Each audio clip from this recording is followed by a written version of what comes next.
For untold generations, the Lin Kuei assassins waged war with their rival splinter group, the Shirai Ryu.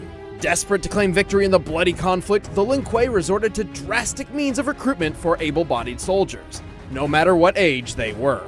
So, kidnapping children? Kidnapping children. Well, at least they got to be ninjas! I bet their tiny little bodies would be even stealthier. Turns out 2 of these kids just so happen to be descendants from a race of extra-dimensional beings experienced in the art of ice magic.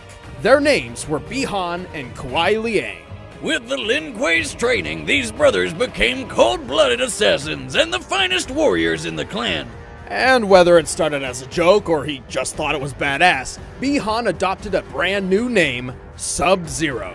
Sounds like an online username from your teenage years that you regret forever when you're older. Sub-Zero was so fierce and driven, he became directly responsible for the complete annihilation of the rival Shirai Ryu clan. Unfortunately for him, one of them, called Scorpion, survived. Well, kind of, and decided to kill him right back. Which obviously pissed off Kuai Liang, who decided to do the same to Scorpion, and got it. It's like high school drama, but with murder. Striving to honor his fallen brother, Kuai Liang assumed his brother's mantle as the champion of the Lin Kuei. Sub-Zero was reborn. Sub-Zero.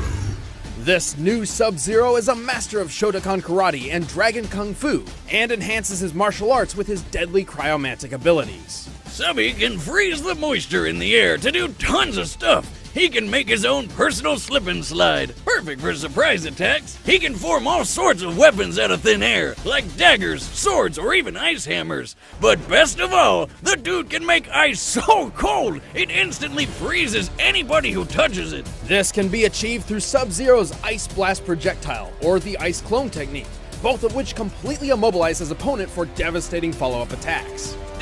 Did he just make a perfect sculpture of himself? Why doesn't he go into the ice sculpting business? Dude would make a killing. Ooh, just, not the literal kind. He's got that down already. Sub-Zero can also implement his cryomancy and ninja talents in what appears to be near-instant teleportation, an unexpected ability which baffles even his fellow assassins. Yeah, but I bet that's still not as unexpected as turning into a friggin' polar bear. Like, how though? I want to do that! And best of all, after subduing his enemy, Sub-Zero has no qualms about tearing them to bloody shreds with one of his fatalities. Taking after his dear old bro's favorite form of murder, Sub-Zero can rip a person's head off with their entire spinal column in tow. This one's for you, Bi-Han.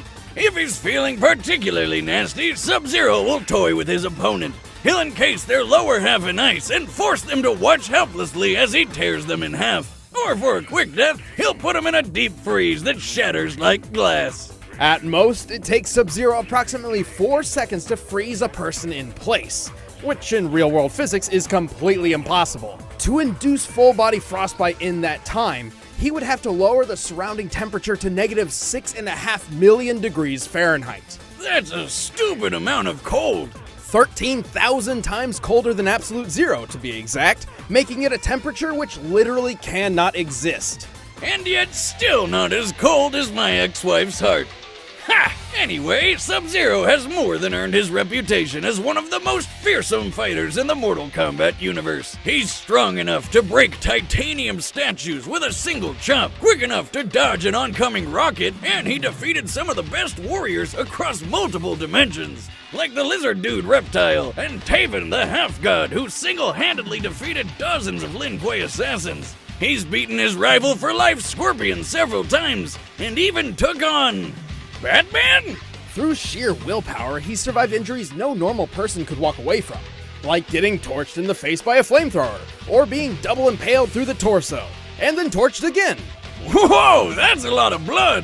Like, how does he have any left? I know, right? But that pales in comparison to when he underwent the procedures which turned him into a cyborg, and then was blown apart and reassembled into human form while still conscious.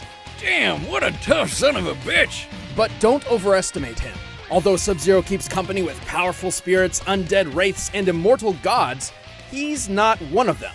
He may have incredible powers, but he's still just a mortal man. Also, his emotional baggage and desire to live up to his brother's name has clouded his judgment more than once. But that didn't stop him from becoming Grand Master of the Lin Kuei. He changed their goals, turning them to the side of good, and even formed an alliance with his old rival Scorpion over a nice brunch. Life couldn't get any better.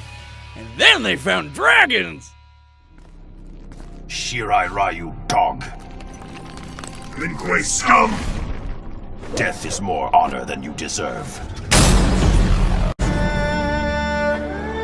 In his infancy, Natsu Dragneel was a pretty normal child living in a pretty normal village. And then a bunch of dragons toasted the town and killed everybody, including him. The end. Almost. Fortunately, Natsu's older brother Zareth survived. Horrified by the violent fate of his family, Zareth desperately sought a way to revive Natsu. Eventually, he discovered the connections between life, death, and magic, and became obsessed. And so he became the most evil and powerful mage ever, cursed to live forever and ruin everyone's lives. But everything worked out, I guess, because he brought Natsu back. Just one catch, Natsu had to be revived as a demon, though this gave him the potential to become even more powerful than Zareth. Unfortunately, Zareth had become incredibly dangerous to be around. Fearing for his brother's safety, he left Natsu in the care of his friend Igneel, who just so happened to be the Fire Dragon King.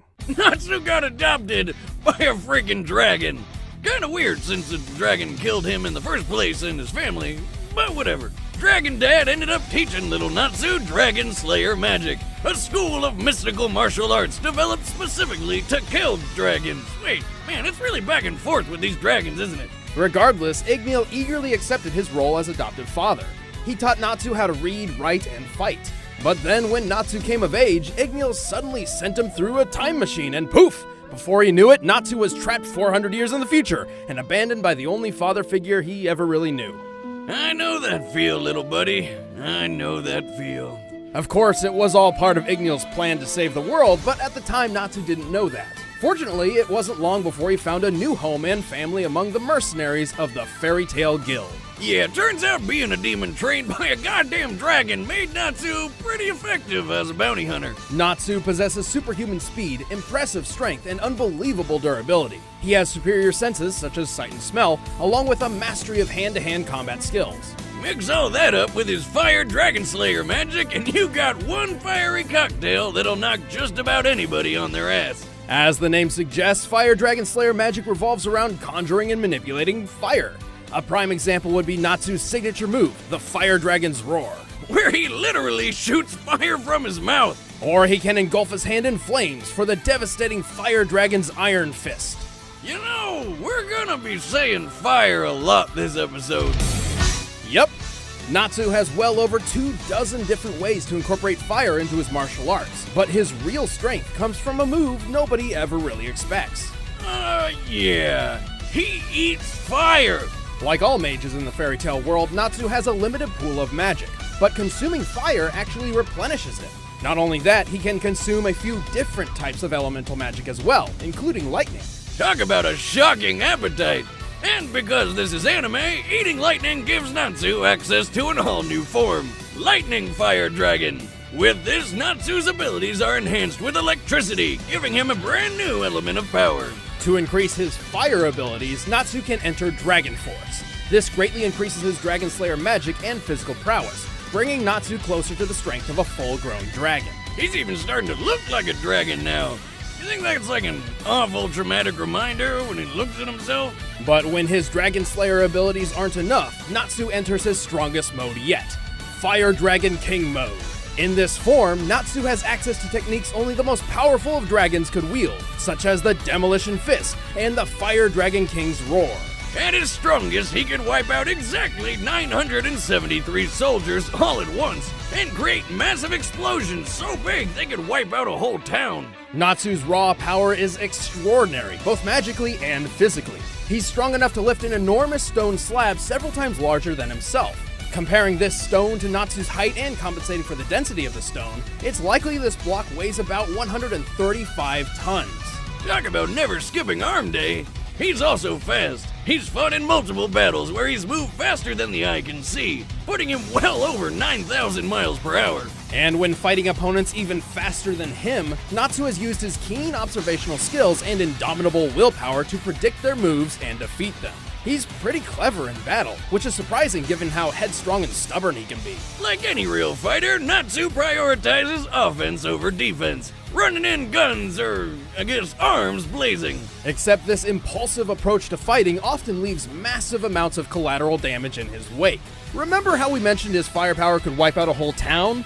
Well, sometimes that's not completely intentional.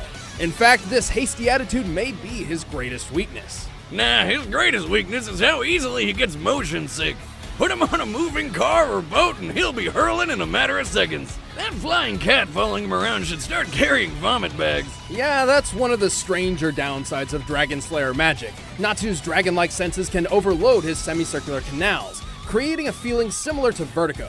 But more importantly, Natsu has a bad habit of burning through his available magic rather quickly. Yeah, but who cares? He can just chow down on some tasty flames or lightning to replenish his magic. Just one problem. Consuming any fire or lightning that Natsu has created himself will not replenish his reserves. Huh.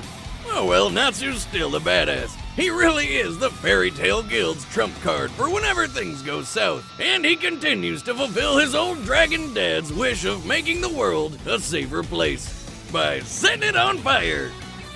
I think it's time we stop playing around. Let's get down to the real fight. I'm gonna shatter you into a million pieces.